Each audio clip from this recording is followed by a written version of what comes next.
إن الحمد لله نحمده ونستعينه ونستغفره ونؤمن به ونتوكل عليه ونعوذ بالله من شرور أنفسنا ومن سيئات أعمالنا من يهده الله فلا مضل له ومن يضلل فلا هادي له وأشهد أن لا إله إلا الله وحده لا شريك له وأشهد أن محمدا عبده ورسوله أما بعد اللهم صل على محمد وعلى آل محمد كما صليت على إبراهيم وعلى آل إبراهيم إنك حميد مجيد اللهم بارك على محمد وعلى آل محمد كما باركت على إبراهيم وعلى all Ibrahim இன்னக ஹமீதும் மஜீத். அளவற்ற அருளாளனும் நிகரற்ற அன்புடையுமாகிய அல்லாஹ்வின் திருப்பெயரால் என் ஜுமாவை ஆரம்பம் செய்கிறேன். உலக மக்கள் எல்லாம் ஒன்று கூடி ஒரு மனிதரை பின்பற்றும் என்று தீர்மானித்தால் இதோ இவரை பின்பற்றிக் கொள்ளுங்கள் என்று உலகத்து போதித்த தகுதி படைத்த நிகழ்நாயகம் ஸல்லல்லாஹு அலைஹி வஸல்லம் மீதும் கல்மரத்தில் ஏற்றப்பட்டும் சுருமல் கிடத்தப்பட்டும் இந்த மார்க்கத்திற்காக உயிர் தியாகம் செய்த உத்தம சத்திய சகாபாக்கள் சகாவி பெண்மணிகள் மீதும் அல்லாஹ்வுடைய தூதரும் எதை சொன்னார்களோ அதை மட்டுமே கட்டுப்பட்டு நடக்கும் உரிய நோக்கத்தில் அமர்க்கூடிய நாம் அனைவர் மீதும் அல்லாஹ் வணங்காத கட்டுப்படாத மக்களுக்கு உண்ணணும் இருக்கும் ரசித்து வரும் அந்த அல்லாஹ் எத்தாப்புமே நாம் அனைவர் மீதும் என்றென்றும் புரியட்டும் என்று பிரார்த்தனையோடு என்னுடைய ஜுமாவுடைய தளத்திற்கு வருகிறேன். கண்ணியத்துக்குரிய அல்லாஹ்வின் நல்லடியார்களே, அல்லாஹ் ரப்பல் ஆலமீன் இந்த உலகத்திலே தலை சிறந்த படைப்பாக மனுஷன் வாழக்கூடிய நம்மை படைத்திருக்கிறார். அல்லாஹ் ரப்பல் ஆலமீன் இந்த உலகத்திலே நமக்கு மரணம் என்கின்ற ஒரு வாழ்க்கையும் இந்த உலகத்திலே வாழக்கூடிய ஒரு வாழ்க்கையும் அல்லாஹ் எதற்கு ஏற்படுத்தியிருக்கார் என்றால் அல்லது ஹலக்கல் மௌத்தவல் செய்யாத நிகழ்வுக்கும் அவசரம் ஆகலாம். நல்ல காரியங்களை செய்யக்கூடியவர்கள் யார், தீய காரியங்களை செய்யக்கூடியவர்கள் யார் என்று சோதிப்பதற்காகத்தான் அல்லாஹ் வாழ்வையும் மரணத்தையும் வைத்திருக்கிறார். அந்த அடிப்படையில இந்த உலகத்தில் வாழக்கூடிய நாம் நம்முடைய மரணங்கள் வருவதற்கு முன்பாக நாம் வாழக்கூடிய காலகட்டத்தில் அல்லாஹ்வை ஏற்று தூதருக்கு கட்டுப்பட்டு வாழக்கூடிய காலங்களில் நம்முடைய அமல்கள் எந்த அடிப்படையில் செய்யக்கூடியவர்களாக இருக்கிறோம், நம்முடைய செயல்பாடுகள் எதை நோக்கி சென்று கொண்டிருக்கிறது, இந்த உலகத்தின் மீது இருக்கக்கூடிய ஆசை, மறுமை மீது இருக்கக்கூடிய ஆசை, இதெல்லாம் வைத்து நம்முடைய இந்த உலகத்தில் பயணம் செய்யக்கூடிய நேரத்தில் ஒரு மனிதனை பற்றி நபிகள் நாயகம் ஸல்லல்லாஹு அலைஹி அவர்கள் அவருடைய உள்ளத்தை பற்றி சொல்கிறார்கள். இந்த ஆதமுடைய மகன் இந்த மனிதனுடைய உள்ளம் எப்படியாப்பட்டது என்றால் அல்லாஹ்வுடைய தூதர் அவர்கள் சொல்கிறார்கள், மனிதனுடைய உள்ளத்தில் அதிகமான தீமை செய்யக்கூடிய காரியத்தை தான் மனிதன் தூண்டுகின்றான். அவனுடைய உள்ளம் மனிதனுக்கு தூண்டுகிறது. அல்லாஹ்வுடைய தூதர் சொல்லும் போது ஒரு பாலியல் வனத்தில் ஒரு சிறகு காற்றடித்தால் அது எப்படி சாய்ந்து விடுவோ அது போலதான் இந்த கல்வ அல்லாஹ்வுடைய இந்த கல்வ அவருடைய உள்ளம் அப்படியே தடுமாறும். நல்ல விதமாக சொல்லக்கூடியவனுடைய இந்த உள்ளம் தீமையை அதிகமாக செய்யக்கூடியவனாக மாறிவிடுகின்றான். அல்லாஹ்வுடைய தன் திருமறை குர்ஆனிலே யூசுப் அலைஹிஸ்ஸலாமுடைய வரலாறு சொல்லிட்டு வரும்போது யூசுப் நபியே ஒரு சொல்வார்கள், மனிதனுடைய உள்ளம் தீமைத்தான் அதிகமாக தூண்டக்கூடியதாக இருக்கிறது.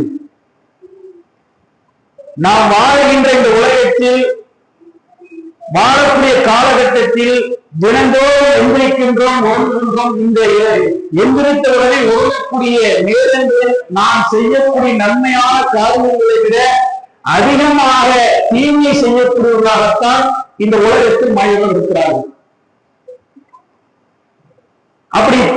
செய்யக்கூடிய நேரத்தில் எந்த ஒரு செயலை எடுத்தாலும் தீமையின் பக்கம் நம்ம சென்று கொண்டே இருக்கக்கூடிய நேரத்தில் இதை தீமையை அழிப்பதற்காக அல்லாஹ் ரப்பல் ஆலமீன் எதை ஏற்படுத்தியிருக்கிறார் என்றால், உங்கள் தீமைகளை அழிப்பதற்கு அல்லாஹ் இந்த உலகத்தில் நமக்கு ஏற்படுத்தியது மிகப்பெரிய நன்மையான காரியத்தை அல்லாஹ் ஏற்படுத்தியிருக்கிறார். நாம் செய்யக்கூடிய ஒவ்வொரு தீமைக்கும் பரிகாரமாக இருக்கக்கூடிய என்னவென்றால், நாம் செய்யக்கூடிய அமல்கள் அந்த தீமையை அழிக்கக்கூடியதாக இருக்கிறது. அப்துல்லா பின் மஸ்ஊத் ரலியல்லாஹு அன்ஹு அறிவிக்கின்றார்கள், நன்மையான காரியங்கள் தீமையை அழிக்கக்கூடியதாக இருக்கிறது என்று நபிகள் நாயகம் ஸல்லல்லாஹு அலைஹி வஸல்லம் சொன்னார்கள் என்கின்ற செய்தி சஹீஹ் புகாரியில் பார்க்கின்றோம். யார் ஒருவர் அறியாமை காலத்தில் அந்த தவறுகளை செய்கிறார்களோ அதை அல்லாஹ் ரப்பல் ஆலமீன் சொல்கின்றான், அறியாமை காலத்தில் அவர்கள் செய்யக்கூடிய தீமையான காரியங்களுக்கு அல்லாஹ்விடத்தில் விரைவாக மன்னிப்பு கேட்கின்றார்களே, அதை அல்லாஹ் ஏற்றுக்கொள்கின்றான், அவருடைய பாவங்களை மன்னிக்கின்றான். அவருடைய தீமைகள் எல்லாம் ஒவ்வொரு நேரத்திலும் அவன் செய்யக்கூடிய அமல்கள் மூலமாக அழித்துக் கொண்டே வரப்படுகிறது என்று இறைவன் தன் திருமறையிலே சொல்கின்றான். இன்னொரு இடத்தில் அல்லாஹ் ரப்பல் ஆலமீன் சொல்கின்றான், இறைவனுடைய திருப்தியினால் இருக்கக்கூடியவர்கள் யார் தெரியுமா? பொறுமையை மேற்கொள்வார்கள். இன்ன ஸலாத் அந்த அல்லாஹ் விதிக்கப்பட்ட அந்த பொறுமையை நிலைநாட்டுவார்கள். நாம் அவர்களுக்கு வழங்கிய நல்லவற்றில் அல்லாஹ்வின் பாதையில் செல்வார்கள். அது மட்டும் இல்லாமல் நன்மை மூலமாக தீமையை அவர்கள் தடுப்பார்கள். ஒரு தீமையான காரியம் நடக்குது என்று சொன்னால் அந்த தீமையை எப்படி அவர்கள் தடுப்பார்கள் என்றால், அங்கே கொண்டு நன்மையை கூட்டுவார்கள். மார்க்கத்துக்கு எதிராக அல்லாஹ்வுடைய தடை செய்யப்பட்ட காரியத்தை அவர்கள் செய்யக்கூடிய நேரத்திலே அந்த இடத்தை நபிகள் நாயகம் ஸல்லல்லாஹு அலைஹி வஸல்லம் பொறுமையை நிலைநாட்டுவார்கள். பல்வேறு விதத்தான காரியங்கள் நடக்கும். அந்த விதத்தை நீங்கள் ஒதுக்க வேண்டும் என்றால் அந்த நேரத்தில் ஒரு நற்காரியம் செய்வார்கள். நபிகள் நாயகம் ஸல்லல்லாஹு அலைஹி வஸல்லம் ஒரு பொறுமையை நிலைநாட்டி பாருங்கள். ஒரு காலத்தில் தௌஹீத் கொள்கை வருவதற்கு முன்பாக பல்வேறு அனாச்சாரத்தில் முஸ்லிம் சமுதாயம் இன்றும் அளவுக்கு இருக்கிறது. இறைவனும் இறைத்துவம் தடை செய்யப்பட்ட காரியங்கள் செய்யக்கூடிய நேரத்திலே அதற்கு எதிராக ஒரு நபி வழியை நிலைநாட்டக்கூடிய நேரத்தில் அந்த தீமை தடுக்கப்படும். உதாரணத்துக்கு சொல்ல வேண்டும் என்றால், ஒரு குழந்தை பிறந்தால் அதுக்கென்று ஒரு சடங்கு வைத்திருப்பார்கள். நபிகள் நாயகம் ஸல்லல்லாஹு அலைஹி வஸல்லம் பொறுமையை அதை நடைமுறைப்படுத்தக்கூடிய நேரத்திலே அந்த விண்வெளி அளிக்கப்படுகிறது, ஒழிக்கப்படுகிறது. 7 நாளுக்குள்ள பேர் வைக்கிறோம். அல்லாஹ்வுடைய தூதர் சொன்னார்கள், 7வது நாள் ஒரு ஆணாக இருந்தால் பெண்ணாக இருந்தால் ஆட்டை எடுத்து அதுக்கான அக்கீக்கா கொடுக்க வேண்டும். இது அல்லாஹ்வுடைய தூதருடைய சுன்னத்தான வழிமுறை என்று பின்பற்றக்கூடிய நேரத்திலே அந்த விண்வெளி அங்கே ஒழிக்கப்படும். இது போல் எத்தனையோ காரியங்கள் தீமை தடுக்கக்கூடிய காரியங்கள் இருக்கிறது. இதை அவர்கள் செய்வார்கள். அல்லாஹ்வை திருப்தியாகக்கூடிய மக்கள். அல்லாஹ் ரப்பல் ஆலமீன் தூதரை சொல்லி காட்டுகிறார். அப்ப நம்முடைய பாவங்கள் இந்த உலகத்தில் எவ்வளவோ செய்தாலும் அந்த பாவங்களை அழிக்கக்கூடிய அமல்களை நாம் செய்யக்கூடிய மக்களாகத்தான் இந்த உலகத்தில் இருக்கிறோம். அல்லாஹ் கடமையாக்கப்பட்ட தொழில் எதற்காக இருக்கிறோம்?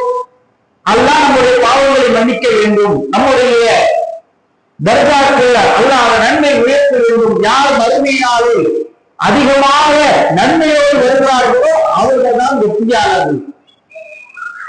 அந்த இடையில் அந்த தராசு நன்மை குறைந்துவிட்டால் தனக்குத்தானே அவர் நஷ்டத்தை ஏற்படுத்திக் கொண்டான். அவனுக்கு வெற்றி கிடையாது, அல்லாஹ்வுடைய வாக்கு. அப்ப அந்த அடிப்படையிலே நாம் செய்யக்கூடிய ஒவ்வொரு காரியமாகட்டும், தொழுகையாகட்டும், நாம் வைக்கக்கூடிய நோக்காகட்டும், நாம் நோக்கு செய்யக்கூடிய நேரத்திலே அல்லாஹ் நம்முடைய முன்பாவங்கள் மன்னிக்கப்படுகின்றார். அதற்காக சொல்லப்படக்கூடிய சட்டங்கள் நிறைவேற்றக்கூடிய நேரத்திலே அந்த நோய்களை கடைசி நேரத்திலே நாம் கூறக்கூடிய பித்து செலுத்தாவதற்கு அதில் ஏற்படக்கூடிய சிறப்பு பாவங்கள் எல்லாம் அல்லாஹ் அதன் மூலமாக மன்னிக்கின்றார். நாம் செய்யக்கூடிய தர்மம் அல்லாஹ் திருமணியை சொல்கின்றார். உங்களுடைய தர்மத்தை அல்லாஹ் நன்மையாக்குகிறான். எதற்கு? தீமையை அளிப்பதற்காக. உங்களுடைய தீமையான அந்த செயலை அல்லாஹ் பகரமாக்குகின்றான் நீங்கள் தர்மம் செய்வதன் மூலமாக. இந்த ஜும்மாவுடைய நேரத்தில் எதற்காக எவ்வளவோ வேலைகள் இருந்தாலும் ஜும்மாவுக்காக ஒதுக்கி அல்லாஹ் வணங்குவதற்காக ஒதுக்கோ நன்மை செய்ய வேண்டும். அந்த நன்மை மூலமாக நம்முடைய பாவங்கள் அழிக்கப்பட வேண்டும் என்பதற்காகத்தான் ஜும்மாவுடைய நேரத்தில் என்ன வேலைகள் இருந்தாலும் அதை ஒதுக்கி விட்டு வருகின்றோம். ஜும்மாவுக்கு அல்லாஹ் ரப்பல் ஆலமீன் கொடுக்கக்கூடிய நன்மை சாதாரண நன்மையா? ஒரு மனிதன் குளித்து விட்டு தலைக்கு எண்ணெய் தேய்த்து விட்டு அவன் முன்கூட்டிய பள்ளிவாசலுக்கு வந்து அங்கே உட்கார்ந்து இமாமுடைய அருகில் உட்கார்ந்து கேட்கக்கூடிய சொற்பொழிவை முழுமையாக கேட்டுவிட்டு அவன் வீட்டுக்கு செல்லக்கூடிய ஒவ்வொரு எட்டுக்கும் அல்லாஹ்வுடைய நன்மை என்ன? ஒரு ஆண்டு 3 லட்சம் நன்மை அது கிடைக்கும். ஒரு ஆண்டு 20 நேரம் நின்று வாங்கினால் என்ன அது கிடைக்கும். அல்லாஹ் ரப்பல் ஆலமீன் வாய் தரக்கூடிய நாள் இந்த வெள்ளிக்கிழமை நாள். இதை அனுபவிக்க வேண்டியதற்காக வந்திருக்கிறோம். யார் ஜும்மாவுக்காக விரும்பினது இப்படி இந்த அமலை செய்கிறார்களோ அவர்களுக்கான என்ன? அதே போல கடமையாக்கப்பட்ட தொழுகை, அந்த தொழுகைக்காக தன்னுடைய வீட்டில் இருந்து தயார்படுத்தி ஒரு செய்துவிட்டு அவன் வரக்கூடிய நேரத்தில் அவனுக்கான அல்லாஹ்வுடைய அதற்கான நன்மை எப்படி தெரியுமா? அவன் செய்யக்கூடிய ஒவ்வொரு பாவங்களும் அளிக்கப்படுகிறது. நம்முடைய நன்மை சேரக்கூடிய நேரத்தில் நாம் செய்யக்கூடிய அந்த பாவம் அளிக்கப்படுகிறது. இதன் மூலமாக நாம் வீட்டில் இருந்து ஒரு செய்து கடமையான தொழுகை நிறைவேற்றுவதற்காக வரக்கூடிய நேரத்தில் அல்லாஹ் கொடுக்கக்கூடிய நன்மை. அந்த ஒரு செய்யக்கூடிய நேரத்தில் எந்த நன்மை இருக்கிறது? நாம் செல்லிருக்கக்கூடிய பாவங்களுடைய பட்டியல் அளவே இருக்காது, அதுக்கு மேல இருக்கும். அந்த பாவங்கள் எல்லாம் அழிக்கக்கூடிய நன்மை அல்லாஹ்வுடைய தூதர் சொல்றாங்க. ஒரு வீட்டிலே அல்லது எங்கேயாவது பள்ளிவாசலுக்காக வந்து ஒரு செய்யக்கூடிய நேரத்தில் அவன் செய்த தவறுகள் மன்னிக்கப்படுகிறது. எந்த அளவுக்கு? அவருடைய விரல்கள் நகத்தில் இருக்கக்கூடிய பாவங்கள் எல்லாம் மன்னிக்கப்படுகிறது. அல்லாஹ்வுடைய தூதர் சொல்றார்கள்.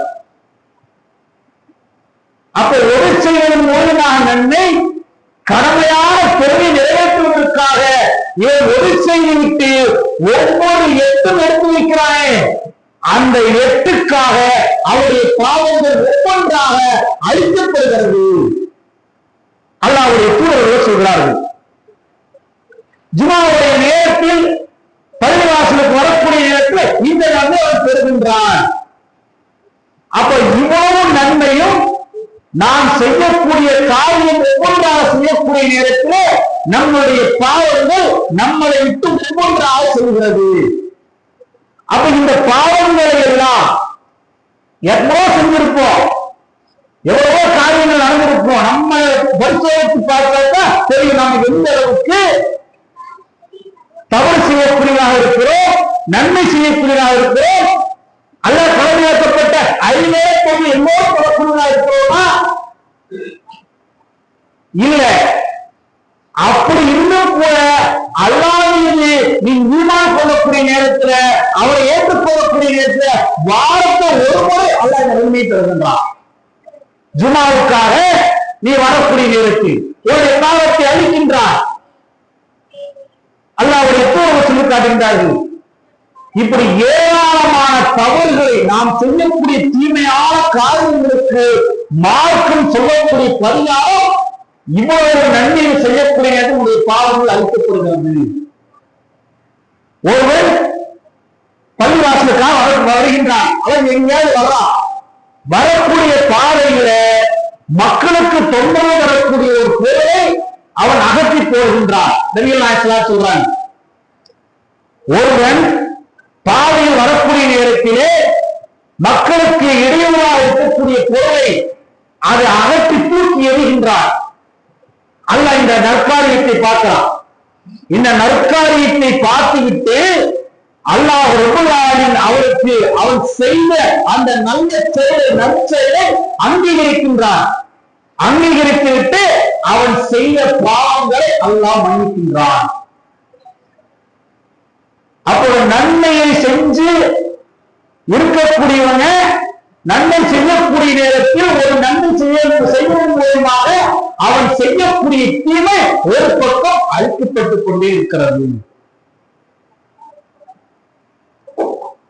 அப்ப நன்மைக்கு பரிகாரமாக அல்லாஹ் ரப்பல் ஆலமீன் தர்மத்தை வைத்திருக்கிறான், கொள்கையை வைத்திருக்கிறான். தீமைக்கு பரிகாரமாக ஒரு செய்யக்கூடிய நேரத்தில் நன்மை கிடைக்கிறது. இப்படி ஏராளமாக அல்லாஹ் ரப்பல் ஆலமீன் வாழ விடுக்கின்றார். நம்ம ஒரு பக்கம் தவறு செய்யாம நன்மையான காரியத்தை செய்து வருகின்றோம், தொழுகின்றோம், நோன்பு வைக்கின்றோம், இப்படி நிறைய இபாதத்தை செஞ்சுட்டு வரோம். தீமை அழிச்சிட்டோம், தீமை நம்மகிட்ட இருந்து கொஞ்சம் கொஞ்சமா போயிடுச்சு, நன்மை சேமித்து வருது. நம்முடைய நம்பிக்கை என்னவாக இருக்கும்? இதன் மூலமாக அல்லாஹ் ரப்பல் ஆலமீன் நாளைக்கு மறுமையிலே அவனுடைய திராசில் எடை போடக்கூடிய நேரத்தில் நன்மை அதிகமாக இருக்கக்கூடிய நேரத்தில் அதுல வெற்றியாருடைய கூட்டத்தில் அல்லாஹ் அவனை சேர்த்து விடுவார். காலையில் அந்த குருவுடைய நேரத்தில் 2 ரக்காத் தொழுகின்றோமே, அல்லாஹ் நன்மை தருவார். ரமலான் மாதத்திலே நம்முடைய அல்லாஹ் கடமையாக்கப்பட்ட வைக்கின்றமே, பத்னியாக இருந்து பசியாக இருந்து எதையும் குடிக்காம எதையும் பின்னாமல் இருக்கோமே, இந்த நன்மை நமக்கு கிடைக்கிறதுக்காக இப்படி ஒவ்வொரு இபாதத்தாக பார்த்து பார்த்து பார்த்து செய்கின்றோம். அல்லாஹ் இப்படி தருவானா, அதையெல்லாம் அழிக்கக்கூடிய காரியங்கள் நம் ஒருபோதும் செய்து வரக்கூடாது. சாதாரண அல்லாஹ் செய்ய சொல்லக்கூடிய நன்மையில சுப்ஹானல்லாஹி வ பிஹம்திஹி என்கின்ற அந்த ஒரு நாளைக்கு 100 முறை சொல்கிறார். அவன் செய்யக்கூடிய கடல் முறையாவது அவன் தீமை செய்திருந்தாலும் இதன் மூலமாக அல்லாஹ் மன்னிக்கின்றான். எப்படியெல்லாம் அவனுடைய தீமை அளிக்கப்படுதுன்னு பாருங்க. அப்ப இப்படி நாம் நன்மை சேர்க்கக்கூடிய நேரத்தில் இந்த நன்மையை பாதுகாக்கக்கூடியவர்களாக இருக்கிறோமா? இந்த நன்மை நாளைக்கு மறுமையே பயன்படக்கூடியதாக இருக்கிறதா என்று நாம் சிந்தித்து பார்க்க வேண்டும். அல்லாஹ் ரப்பல் ஆலமீன் திருமறை குர்ஆனில் சொல்லி காட்டுகின்றார், யார் அவர்கள், அதாவது நன்மையை அளிக்கக்கூடிய யா அய்யுஹல்லதீன ஆமனூ ஈமான் கொண்டவர்களே வத்தியுல்லாஹ வத்தியுர் அல்லாஹ்வுக்கு கட்டுப்படுங்கள், தூதருக்கு கட்டுப்படுங்கள், உங்களுடைய நன்மைகளை அவர்கள் வீணாக்கின்றார்கள். மார்க்கறிஞர் சொல்லக்கூடிய என்னவென்றால், இப்படி நன்மை செய்யறாங்களே இது வீணாக்குவதற்கு காரணம் 2 வகை. ஒன்று, இவர்கள் செய்யக்கூடிய தான தர்மம், தொழுகை, ஜகாத், ஹஜ் போன்ற எல்லா அமல்களும் இவர்கள் செய்யக்கூடிய அந்த சில காரியத்தின் காரணமாக அந்த நன்மை அளிக்கப்படும். ஒன்று, நன்மை செஞ்சுட்டே வருவான், திடீரென்று நிப்பாட்டி விடுவார், தொழுகை இருக்காது, நோன்பு இருக்காது, தானம் இருக்காது, இதுதான் நன்மை பாராட்டக்கூடிய என்று அறிவுறுத்துகிறார். அப்ப நாம் சேமிக்கக்கூடிய இந்த நன்மைகளை பாதுகாப்பாக வைக்க வேண்டும் என்றால் நம்மிடத்தில் ஒருவரும் அல்லாஹ்வுடைய தூதர் செய்தால் இந்த காரியத்தை நீங்கள் செய்தால் என்ன நன்மை செய்தாலும் அந்த நன்மை பயனளிக்காது. ஒன்று, முதலாவதாக அல்லாஹ் ரப்பல் ஆலமீன் சொல்லக்கூடியது, இவை என்ன நோய் வச்சாலும் அச்சு செஞ்சாலும் எவ்வளவு பெரிய மக்களுக்கு வாரி வழங்கி கொடுத்தாலும் ஒருவன் அல்லாஹ்வுக்கு அவனுக்கு இணை பிறப்பித்து விட்டால் ஒருவரும் அவனுக்கு எந்த நன்மையும் பயனளிக்கார். எவ்வளவு பெரிய உயிர் தியாகமே அல்லாஹ்வுடைய பார்வையை ஆக்கும். தன்னுடைய உயிரை அல்லாஹ்வுடைய பார்வையை கொடுக்கின்றான். நாளைக்கு அச்சு செய்கின்றான். பொருளாதாரத்தை வாழும் மக்களுக்கு கொடுக்கின்றான். வாரத்தில் 2 வேறு மாதத்தில் 2 வேறு எவ்வளவு நாடுகளுக்கு கூட எல்லாத்தையும் இருக்கின்றான். கஷ்டப்படக்கூடியவர்களுக்கு உதவி செய்கின்றான். கடனை தள்ளுபடி செய்கின்றான். எப்படியாப்பட்ட மனுஷன் இப்போ நன்மை செய்யறாரு. இப்படி நன்மை செய்யக்கூடியவர் அல்லாஹ்வுக்கு இணை வைத்து விட்டால், ஒரு கையிலிருந்து நம்பிக்கை வைத்து விட்டால், ஒரு தர்காவுக்கு சென்று விட்டால், அல்லாஹ்வுக்கு கொடுக்கக்கூடிய அந்த அந்தஸ்தை மனிதனுக்கு கொடுத்து விட்டால், என்ன நன்மை செய்தாலும் அல்லாஹ் ஒருவரும் ஏற்றுக்கொள்ள மாட்டான். தூக்கி எறிந்து விடுவார். அல்லாஹ் ரப்பல் ஆலமீன் இந்த உலகத்துக்கு அனுப்பப்பட்ட ஏராளமான இறைப்பவர்கள், அது திருமறைக்குள்ளாக சொல்லக்கூடிய 25 நபிமார்கள் ஒரே இடத்தில் மட்டும் 18 நபிமார்கள் எல்லாம் சொல்வார்.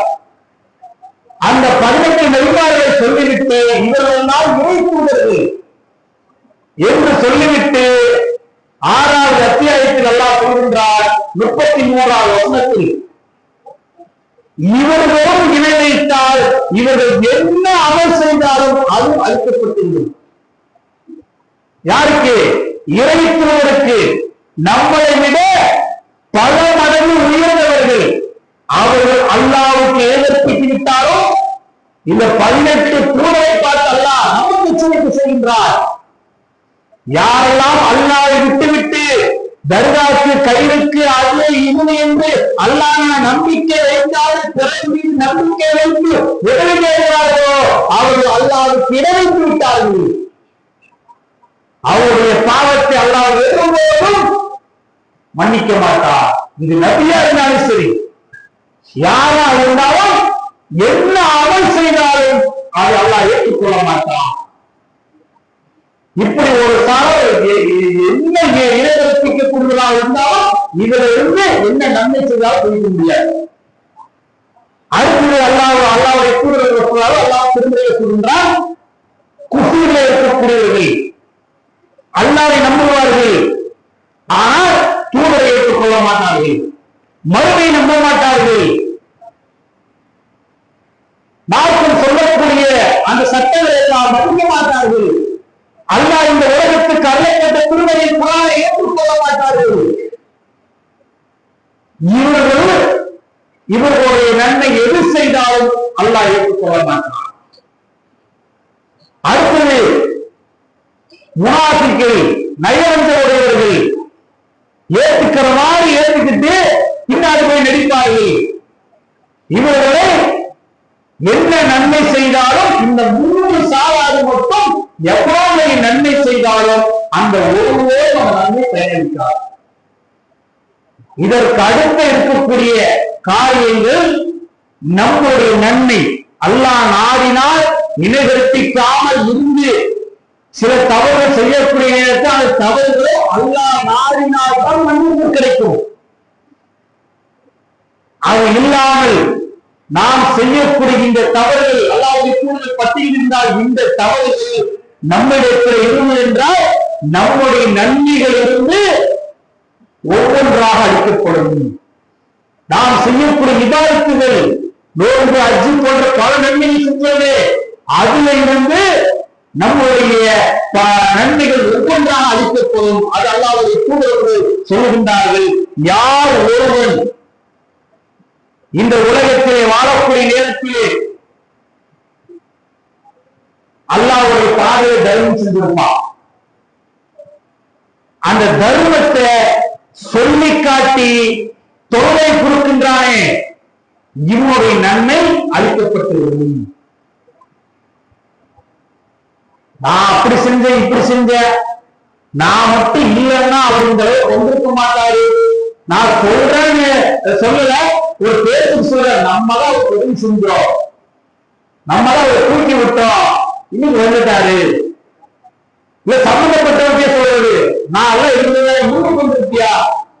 குடும்பத்துல நண்பர்கள எத்தனையோ உதவி செஞ்சு நம்ம உதவியை சொல்லி காட்டுறாங்களே, நாம் சிந்தித்து பார்க்க வேண்டும். இது செய்யக்கூடிய நேரத்தில் நாம் செய்யக்கூடிய அமல் இருக்குதா அல்லது காணாம போகுதா? இப்படி சொல்லி காட்டுவது மூலமாக நம்முடைய நன்மை அளிக்கப்படும். அல்லாஹ்வுடைய தூதர்கள் இன்னொரு சம்பவத்தை சொல்றாங்க. அதாவது அசர் தொழுகை யார் தொழுகை விட்டு விடுகின்றாரோ அவருடைய நன்மையும் அளிக்கப்படும். அல்லாஹ் கடமையாக்கப்பட்ட ஐவேள தொழுகையில் முக்கியமான ஒரு தொழுகை அசர் தொழுகை. நபிகள் இந்த தொழுகைக்கு அவங்களுக்கு சிறப்பு சொல்லியிருக்கிறார். அசர் தொழுகை எவன் விட்டு விடுகின்றாரோ, பஜர் தொழுகிறா, வகர் தொழுகிறா, அசர் தொழுகிறா விட்டுறா, அதை விட்டு விடுகின்றாரோ அவருடைய அமல்களும் அளிக்கப்படும். இதை நபிகள் நாயகம் சொல்றாங்க. இது போல சில காரியங்களை நாம் ரொம்ப ஜாக்கிரதை நம்ம செய்யக்கூடிய அமல் பாதுகாத்து அது அல்லாஹ்விடத்தில் வெற்றி பெறக்கூடியதாக இருக்க வேண்டும். நபிகள் நாயகம் சொல்லக்கூடிய செய்தி இதுவும் பார்க்கலாம். ஒரு கூட்டம், அந்த கூட்டம் எந்த அளவுக்குனால் திகாமா என்று சொல்லக்கூடிய அளவிற்கு ஒரு மலை, திகாமாங்கிற ஒரு மலை, அந்த மலை அளவுக்கு நன்மைகளை சுமந்து வருவார்கள். திகாமா என்கின்ற மலை அளவுக்கு ஒரு கூட்டம், அல்ல அந்த கூட்டத்தை போய் தனியாக பிரிச்சுருவாங்க. அந்த கூட்டம் அந்த மலை அளவுக்கு சுமந்து வருவார்கள். அல்லாஹ் என்ன செய்வான் என்றால் அந்த கூட்டத்தையுடைய நன்மையை தூள்கூடாக ஆக்கிவிடுவார். அப்ப சௌபான் ரலியல்லாஹு அன்ஹு கேட்கிறாங்க, அல்லாஹ்வின் தூதரே, யார் அந்த கூட்டம் இவ்வளவு நன்மை செஞ்சுட்டு வருவது போயிருந்தா என்ன காரணம் என்று அல்லாஹ்வுடைய தூதத்தை அந்த செயலாளர்கள் அவர் கேட்கும் போது நபிகள் நாயகம் மக்களை அறிந்து கொள்ளுங்கள். அவங்களுடைய மூட்டையா ஒரு நன்மையோட வந்தாங்க. திகாமா மலை அளவுக்கு நன்மை கொண்டு வந்திருக்கக்கூடிய அந்த கூட்டத்தினர் மக்களோடு இருக்கக்கூடிய நேரத்தில் இபாதத்து செய்தார்கள், அமல் செய்தார்கள், தொழிலாளர்கள் நோக்கு வச்சார்கள், தான தர்மம் செய்தார்கள், எல்லா நற்காரியத்தையும் செய்தார்கள். ஆனால் கூட்டத்தோடு இல்லாமல் தனிமையில் இருக்கக்கூடிய நேரத்திலே அல்லாஹ் எதையெல்லாம் தடை செய்தாலோ அதை அவர்கள் செய்தார்கள். நம்ம யோசிச்சு பாருங்க, இந்த மாதிரியான இன்றைக்கு இருக்கக்கூடிய காலகட்டத்துல சபையோடு இருக்கும் போது நற்கொண்டுகள் இருக்கிறது, நற்காரியம் செய்கிறோம். ஆனா தனிமையில் இருக்கும்போது, ஒரு ரூம் இருக்கும்போது, ஒரு கையில ஒரு போன் இருக்கும்போது நாம் செய்யக்கூடிய நன்மை இருக்குதா?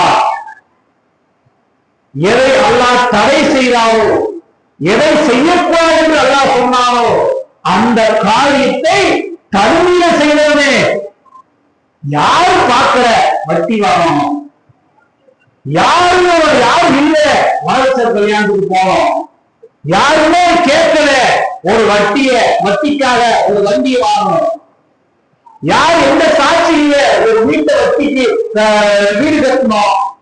இப்படி ஒவ்வொரு காரியத்தையும் தனிமையை செய்வதே அதை நம்ம நன்மையாக வரக்கூடிய நேரத்துல அது அல்லாஹ் என்ன செய்வான் என்றால் அதை தூசியாக ஆக்கி விடுவான். மலைகளை நன்மை இருந்தால் அது அழைக்கப்பட்டு விடும். இதெல்லாம் அந்த ஃபர்ஸ்ட் மூணு சாராருக்கு வராது. மூணு சாராறு இல்லாத நாம் நன்மை செய்யக்கூடிய நேரத்தில் நம்முடைய நன்மைகள் அழிக்கக்கூடிய காரணமாக இருக்கும். யாரும் அல்லாஹ்வுக்கு அடுத்து போறாங்க, யார் ஒரு வீட்டிலே நாயை வளர்க்கின்றானோ அந்த நாய் வளர்ப்பதன் மூலமாவே அவருடைய நன்மை அழிக்கப்படுகிறது. இன்றைக்கு பார்க்கிறோம், முஸ்லிம்களுடைய எத்தனையோ இருக்கும் அது நாய் மேல ஒரு பற்று. அதுக்கு அல்லாஹ் காட்டிய வழிமுறைக்கு மாற்றமாக சென்றோம் என்றால் 2 மலையளவுக்கு நன்மை செய்தாலும் அதிலிருந்து அழிக்கப்பட்டிருக்கும். 2 மலையளவுக்கு நன்மை செய்யலாம் இல்லை, ஒரு நாளைக்கு 2 மலையளவு அவருடைய நன்மை அழிந்து விடும். இவர் செய்யறாங்க, இது செய்யாட்டி நன்மை இல்லாட்டி என்ன நாளைக்கு பாவத்தவர்களுக்கு போடுவா. அதே போல இந்த உலகத்தில் வாழக்கூடிய நேரத்திலே ஒருவனுக்கு அநியாயம் செய்திருப்போம், ஒருவனை துன்படுத்தி இருப்போம், அவனை மானத்தோடு விளையாடிருப்போம், ஆனா நன்மை பாட்டு செஞ்சுட்டு இருப்போம். இவன் வருவான் நாளைக்கு மறுமையில வந்து நிக்கக்கூடிய நேரத்துல நாம் செய்த அமல் எல்லாம் வீணாக போய்விடும். அந்த தீர்ப்பு நாள் அதுக்கு என்ன செய்வான்? அந்த நன்மையெல்லாம் வாங்கி அவனுக்கு கொடுத்துருவான்.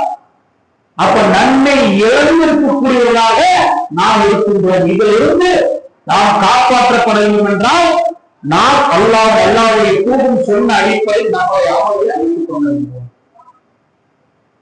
தீமைக்கு தீமை செய்யக்கூடிய நேரத்தில் அல்லாஹ் நன்மையை கொடுக்கின்றான். ஆனால் நன்மை செய்து வரக்கூடிய நேரத்துல எந்த காரியத்தை செய்தால் நம்முடைய தீமைகள் அழியும் என்றால் இதை பற்றிட்டு இந்த காரியத்தை எல்லாம் செய்தால் தீமைகள் அழிக்கப்பட்டுவிடும். அப்ப இதுல நம்ம ஜாக்கிரதையாக இருந்தால் மற்ற மறுமையை வெற்றியாக இன்னும் சில செய்திகளுக்கு இரண்டாவது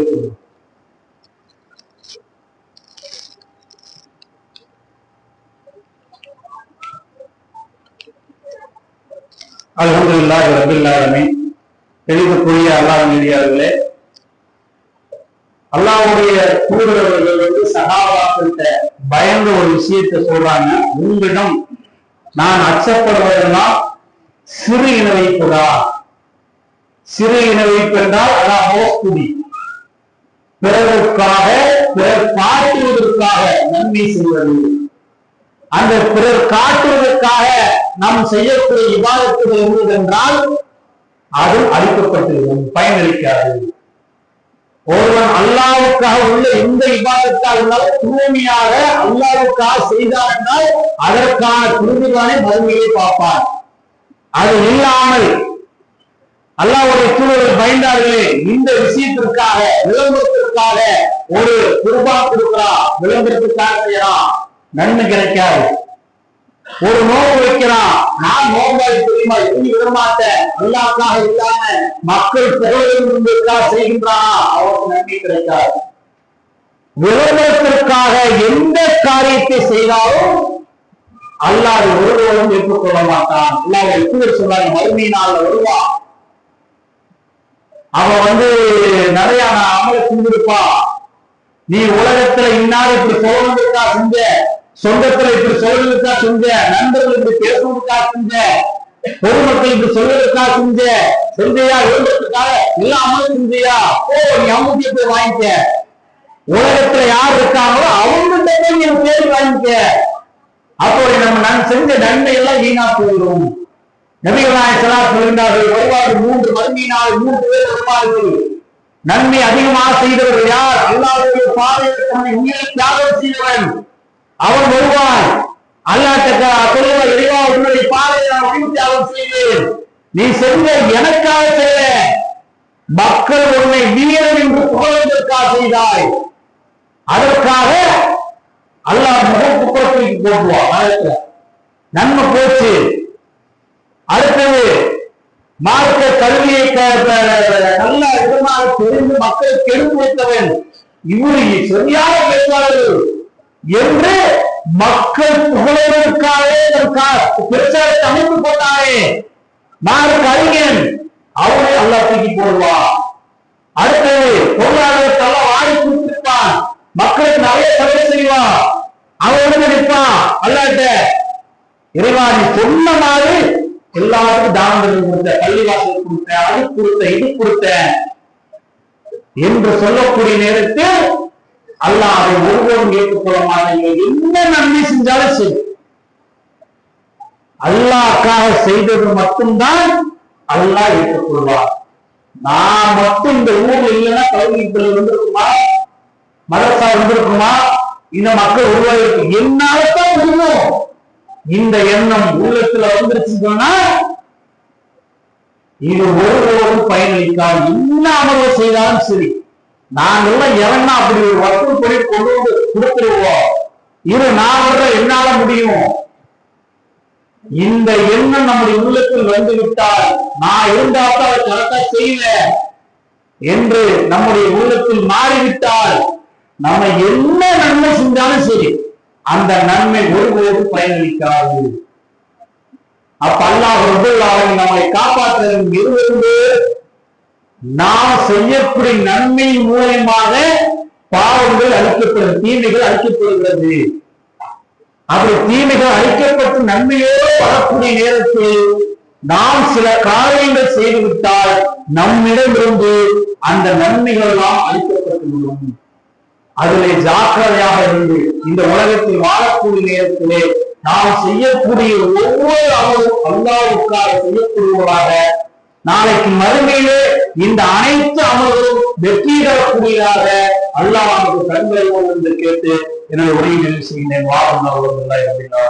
அஸ்ஸலாமு அலைக்கும் வரஹ்மத்துல்லாஹி வபரகாத்துஹு.